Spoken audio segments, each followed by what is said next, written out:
Alrighty, so today's project is one I've been putting off for a while.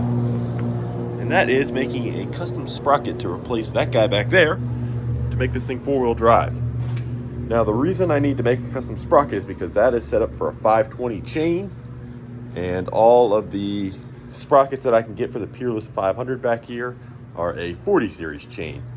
So the option was either change that sprocket out, which that sprocket is pretty worn out, or do a conversion with the jack shaft where I have one side a 40 series chain, one side a 520 chain, which would have been really easy, but trying to get a matching gear ratio then would have been very tough.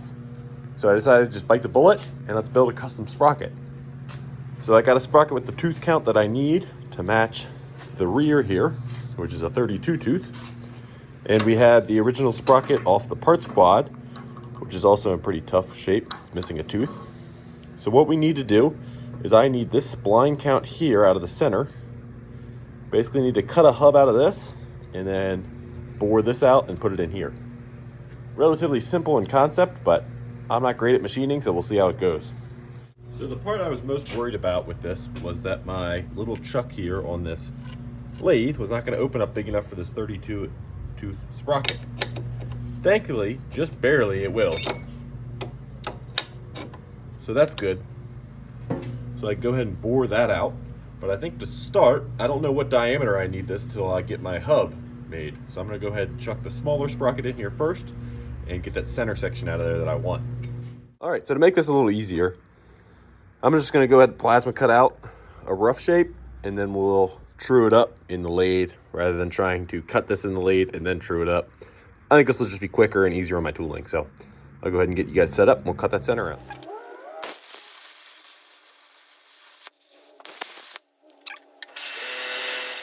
All right, we got it chucked up here. So basically I'm grabbing the little ledge here on the other side with the teeth, which isn't a lot of contact, but should be good enough. So I'll get you guys set up and let's start cutting. We're just gonna take it nice and slow and take some material off. Now I know the outside of this is gonna be pretty hard because it's plasma cut. So we'll just take it nice and slow and see what happens.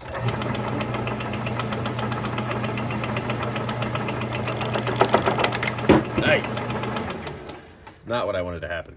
All right, so that wasn't going to work as we found. Thankfully, I remembered I had this short little piece of shaft from the old four-wheeler. So I had to cut the old yoke apart so I could put my live center in there.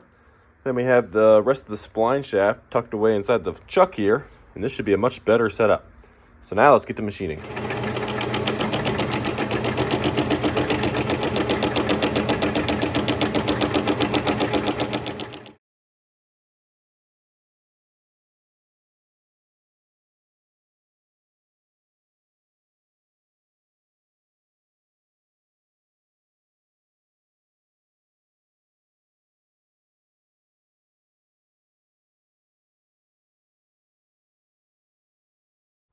All right, well, it's looking pretty good. I think it stayed pretty steady. So let's go ahead and get this pulled out of here and figure out our diameter. So I set up the big sprocket in here. We're gonna start drilling it out to size, and then we'll use the boring bar to open it up the rest of the way. But while I was changing the gearing to the lowest gearing setting this thing has, I noticed, you can't really tell back there, but the kind of gear disengager, that's just been machining away at the side of that stack of pulleys. So this little lathe likes machining so much, it's machining its own pulleys, so that's nice. But now we got it all set up, let's do some drilling.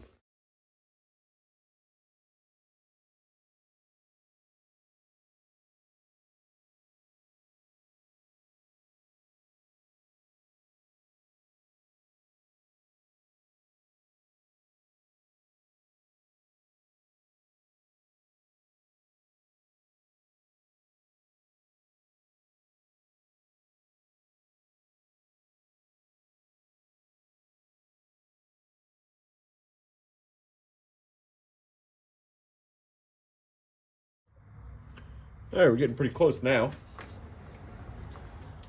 Final couple cuts and we should be at the diameter I need, which is a severe guesstimate. I'm not actually doing any math here. Ain't nobody got time for that. taking about a 30,000th cut each time, and it seems to be doing it pretty happily.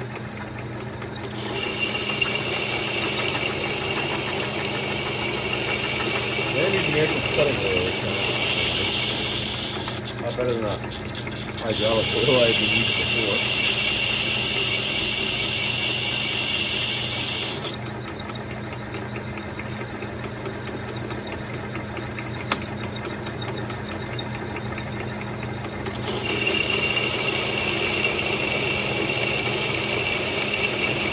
Shifter showing a little bit of heat, so I probably need to take a break.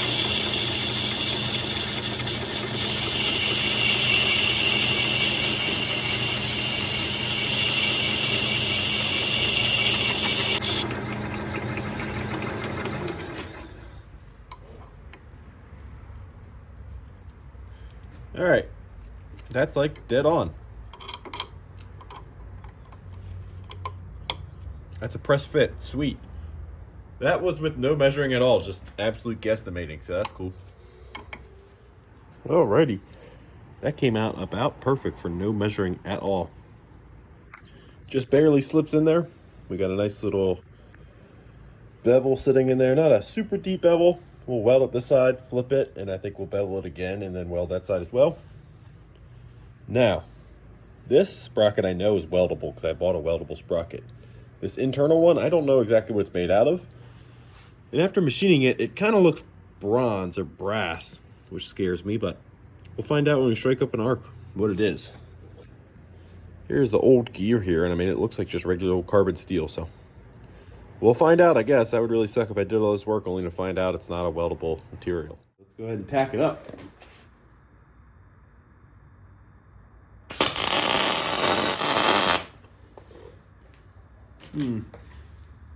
Weld's a little funky, like it's gonna be fighting some porosity.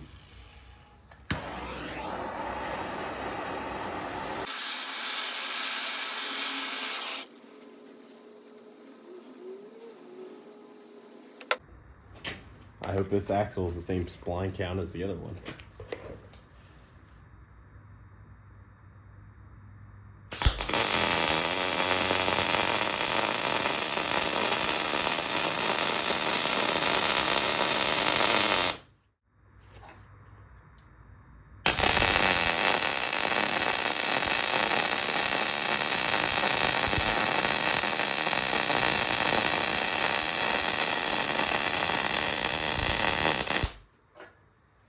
All right, so we got it all welded up as you just saw. Welded out pretty decently. It was a little cold, but the important part is, let's see how warped it is now. Oh, she's got a little wobble, but not enough to really concern me too much. I think that'll be okay. I mean, it is a chain that's going to be about 4 feet long, so the deflection in the chain should be no issue with that. So I'm not concerned. I was going to clean the welds up, but there's really no reason to. I think I have plenty of clearance up there, so we're going to call this part of the project done. And really, that was the easy part, because now we got to tear that front end apart, which if it's anything like the parts four-wheeler, it's going to be an absolute bear. And the parts four-wheeler, I had the courtesy of not having to worry about what happened to those parts, really, because they were just spares. This one, I need it to come apart and go back together and hopefully still work. So let's start digging into that, I guess. Alrighty, so now that we have that little sprocket made up over there, we got to go ahead and install it, which is not easy. So it goes in here, obviously. Pretty easy place to see. But what you need to do is there's a pin here, a roll pin, that has to be driven out. There's really no good way to get to it. And then we need to undo these two bolts, which I probably didn't leave enough clearance back there, and I'm really going to cuss myself if that's the thing. I had to unhook our steering and drop the shock out, I think. So I've done this before on the other parts quad, and it sucked. And at that time, I didn't care about that quad. I cut the frame, I did whatever I had to do. Can't do that here. So I'll just take my time and see if I can get it apart. Oh yeah, one cool thing I noticed the other day, just with test driving this thing a little bit, this exhaust completely split down the side like that, which is crazy. But it is unsupported, but let's start taking this apart and see what happens.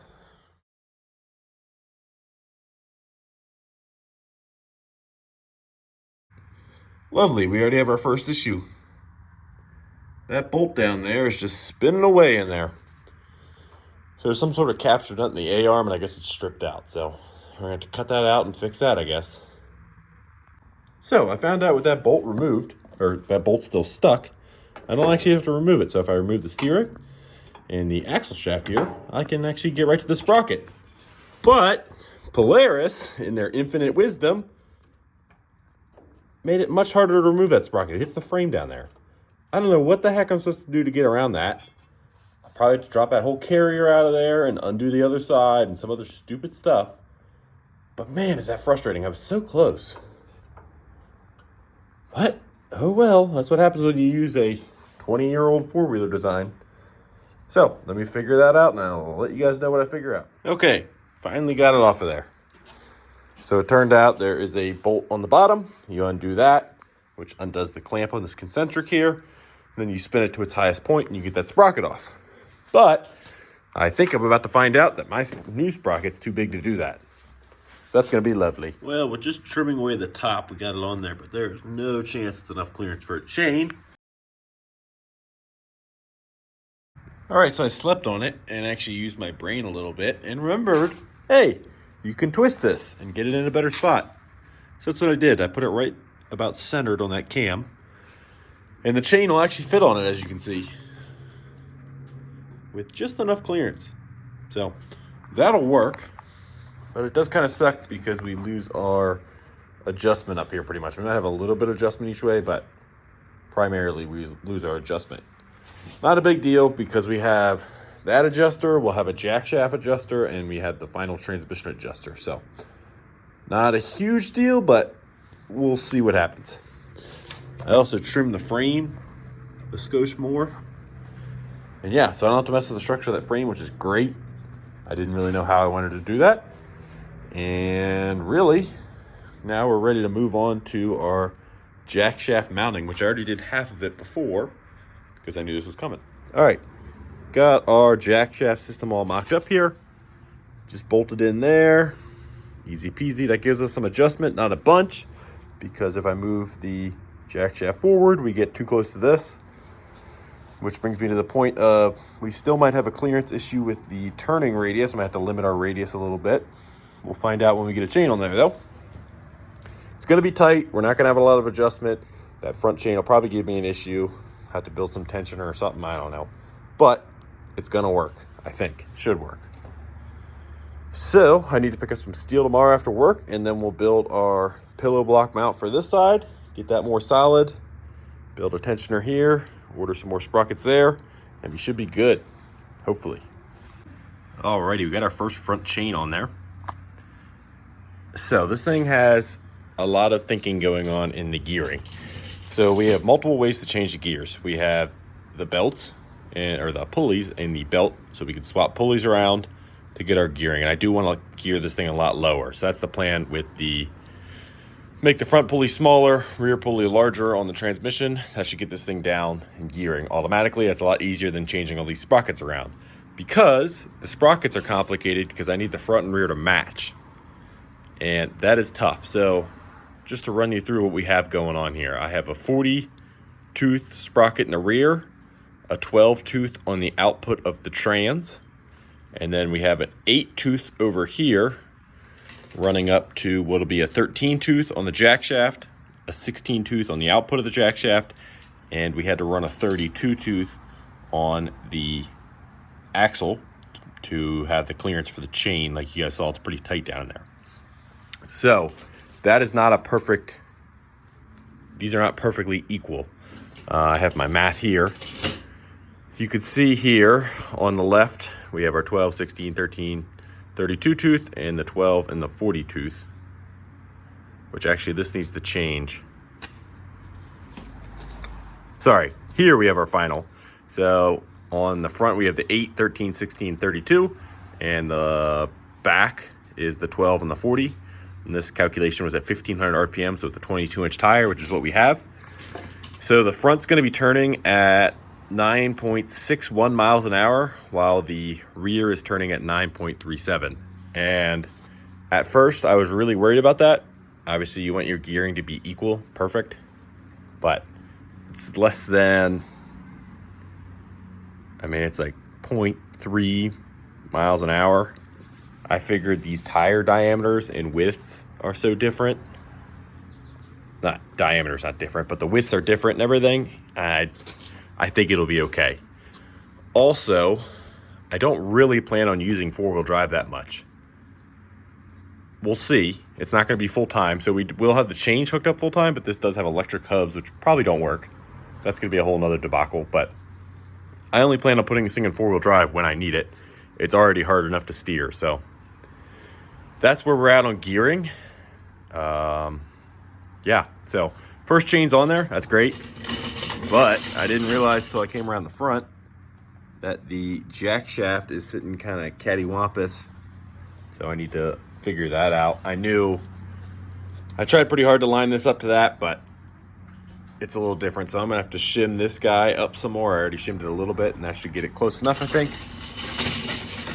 If worst case, we can go back to the drawing board with this mount, adjust that, whatever we need to do. So I'm gonna keep on picking away and I guess get this chain hooked up and start figuring out a tensioner, get that leveled out, and everything should be ready for maybe a little test after we wire the hubs up, of course.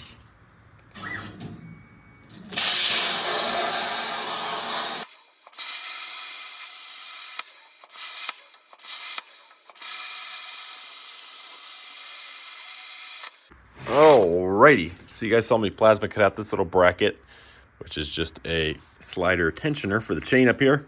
I got another one of these 40 series bearinged sprockets off Amazon. Those are pretty nice quality. And yeah, had to flip that bolt around to make clearance. We'll have to build a chain guard in here for the passenger's foot. So here are my predictions of what's going to go wrong here. This jack shaft, I have it pretty well balanced up now, but it's still like that. So I need to get that perfect or else it's going to always want to throw chains. That chain's remarkably close to the float bowl of the carburetor, so if that chain snaps, it's probably going to take the float bowl with it. If this chain goes wild, it's going to snap the spark plug off, which would be really cool. I don't think we'll have too big of an issue with tension on this guy because neither point here moves, unlike the rear where it goes up and down. So tension, untension, tension, untension. This just stays constant all the time. But there will be a lot of torque here, so this might have to get updated to a tensioner that pulls up somehow, kind of like a motorcycle where you tighten a bolt to hold it. So that is my thoughts currently of what could go wrong here, but we'll probably just for now straighten up that jack shaft, tighten everything up, and give it a try once we get this thing all back together. All right, got that tensioner tight, got our jack shaft as aligned as it's going to get for right now. Everything's tight but not fully welded because I do want to just test it before I move on to anything like the brakes. So got it jacked up front and rear here, and we're going to fire it up and see what happens, I guess.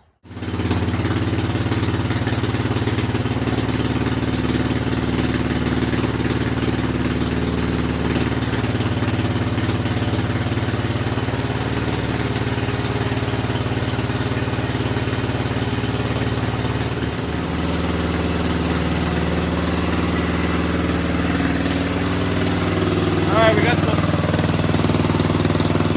chain action.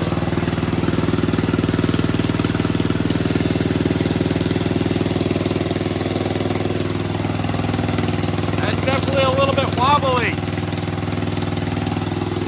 Now we're going to try and hook wires up to our jump pack and see if we have any magnetic hub action. Of all times, I wish I would have been recording. So I did hook the wire up.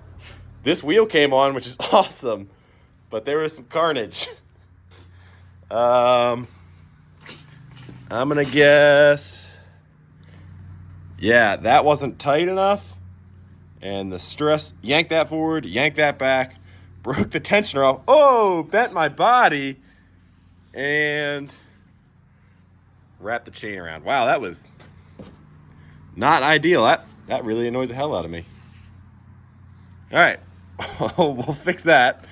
I guess I should have checked. I thought these were tight, and I think they were. They just weren't tight enough, I guess. So, but that makes me really happy that at least one magnetic hub works. So at least we have 3-wheel drive. So we'll get this all fixed and try this side. Alrighty, got it all back together. Got that kind of unmangled. These are now as tight as I can get them. And welded up some of that. Welded that guy on. Let's give it another shot and see what happens this time.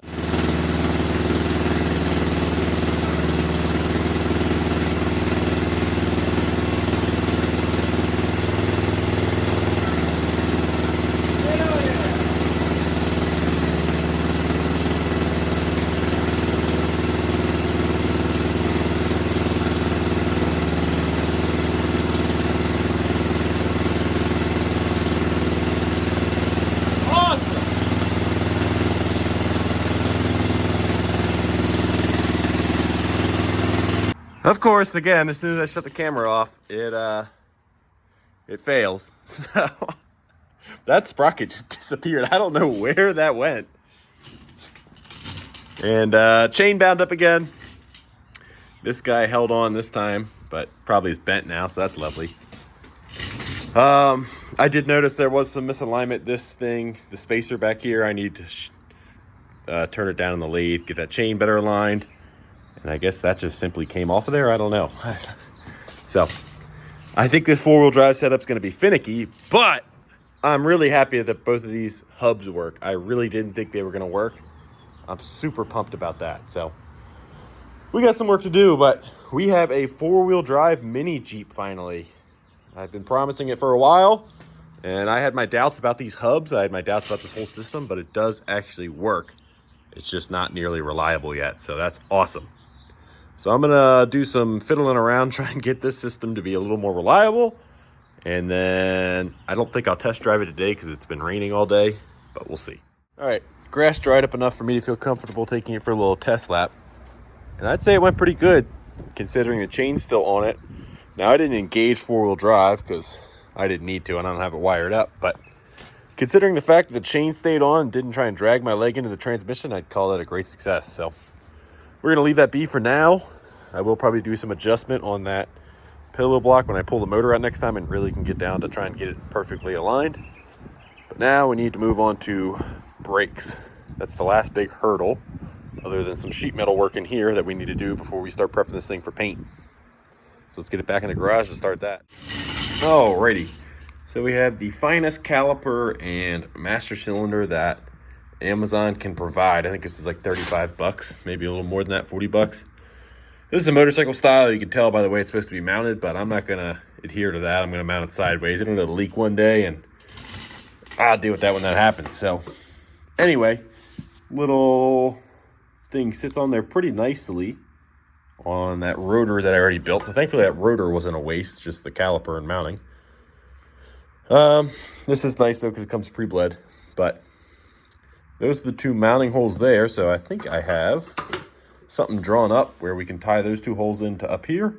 And once we get that all tacked up, if it works, we'll brace it against the side. Here's kind of what I had thinking. So I did get a fresh sheet of 3/16 the other day, so we have plenty of room to try out some brackets. So let's go ahead and cut this guy.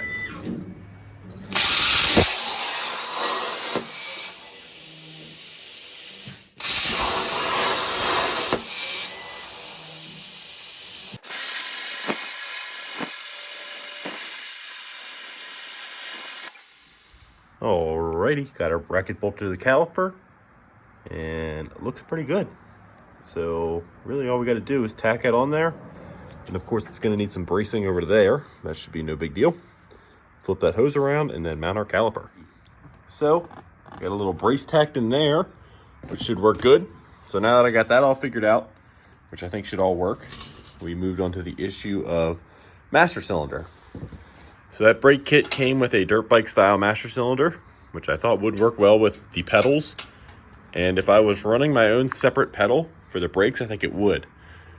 But trying to tie this into my clutch pedal like I was trying to do, because I don't really have room for a brake pedal with the oil drain right there and the starter and all that. I really want to stay to two pedals with the throttle pedal. So I was trying to hook that master cylinder onto here, and trying to adjust that and adjust the clutch would just be a nightmare. So I backpedaled a little bit to the dirt bike or ATV style master cylinder I had ordered before. I think this is off of a 98 Polaris Sportsman. I just ordered on Amazon to match the quad. Yeah, so this will end up going right here in the tub on an old stub of the handlebar, and it'll just be a handbrake. And for now, I think that's all we're going to do. We're just going to run rear brakes. I don't think as long as they work good, I don't think we'll really need front brakes for this thing. But we'll play it by ear. We can always plumb this system in somehow. I just have to figure out how to convert from kind of a male fitting over to whatever these fittings are called. So I'm pretty sure we have the rear brakes pretty much finished, other than some final welding back there and our handlebar stub. Okay, got the body set back on here, and you'll see we have a handle and a brake mounted finally. Now, I was pretty limited on my location for this because of that hose length. This is definitely not the place it's going to stay. I think eventually I want it to go down on the transmission. I actually built a mount. So this would bolt down to the transmission so that the brake would stay with the frame. And that way I don't have to bleed this thing, undo that line every time, and bleed it whenever I pull the body off. So yeah, this is definitely not a forever spot, but I do want to test to make sure that this master cylinder and this brake is even going to work together. So for now, I've got this tacked in place, and I'm going to fill it up with some fluid, tighten the lines, and bleed it out and see what happens, I guess. See if we finally have brakes on this project. All right, just tightening up the last thing there. We've got our brake lever bled out really easily. There's a nice little bleeder down right there. And this doesn't seem to leak on this angle yet, but it is a Chinese replacement part, so sooner or later that'll leak. If I stick with this sort of setup, I think I will get a better housing, maybe an all aluminum one like a four-wheeler would have, like that. I have a hunch that would seal up better. I don't know how well this will work on this angle like this. I don't know if it's a long-term solution or not, but we're gonna give it a try. So let's get this thing fired up and see if we have brakes for the first time. All right, so I had the clutch adjusted way too tight, so as soon as I let off the brakes here,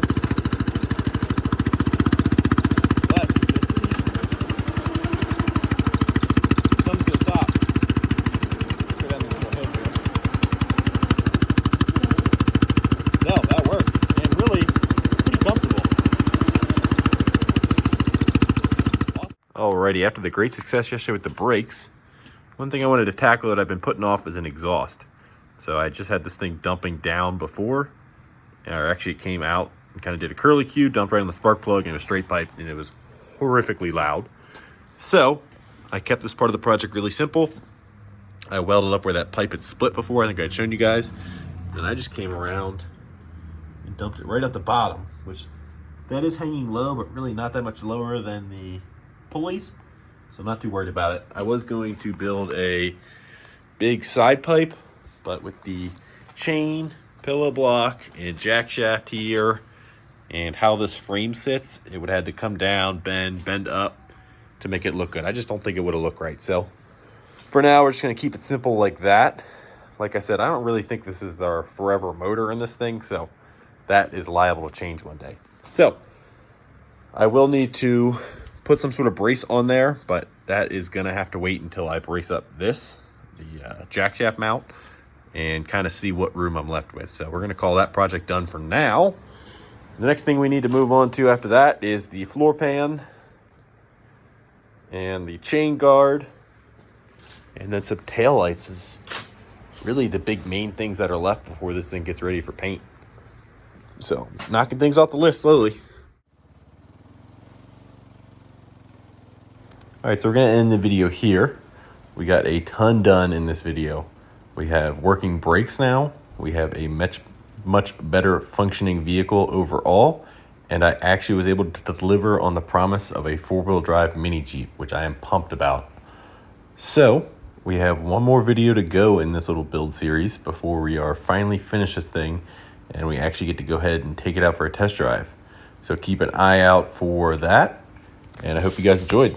Thank you guys for watching.